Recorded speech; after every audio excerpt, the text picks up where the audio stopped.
Hi అండి.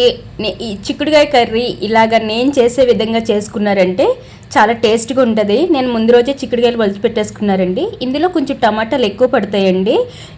ఎలా చేయాలో ప్రాసెస్ చూద్దామా. ముందు చిక్కుడుకాయలు కడిగేసుకుని కళాయిలో వేసేసుకుని ఉల్లిపాయలు, పచ్చిమిరకాయలు, టమాటాలు, ఉప్పు, కారం, పసుపు వేసుకుని ఇందులో కొంచెం ఆయిల్ ఎక్కువే పడుతుందండి, ముందుగానే చెప్తున్నాను. మొత్తం కలుపుకోవాలండి. కలిపి పైనుంచి ఆయిల్ పోసుకోవాలి. ఆయిల్ పోసుకున్న తర్వాత మొత్తం కలుపుకుని కొంచెం వాటర్ పోసుకుని ముందు 10 నిమిషాలు కొంచెం హై ఫ్లేమ్ మీద ఉడికించుకోవాలండి. తర్వాత సిమ్లో కొంచెం కలుపుకుని సిమ్లో పెట్టేసుకోవాలండి. సిమ్లో పెట్టుకుంటే దగ్గరగా ఉడుకుతుందండి. అసలు మనం ఏమి చేయనక్కర్లేదు, దాని అంతటా అదే ఉడుకుతుంది. కానీ చాలా టేస్ట్గా ఉంటుంది. ఇలా వండుకున్నప్పుడు ఇలా రుచి చూసాక మీరు నార్మల్గా వండుకోలేరండి. కుక్కర్ కూడా పనికిరాదండి, అంతగా ఉడుకుతుందండి, అంత బాగుంటుంది. చిన్నప్పుడు మా అమ్మమ్మ రెసిపీ అండి ఇది.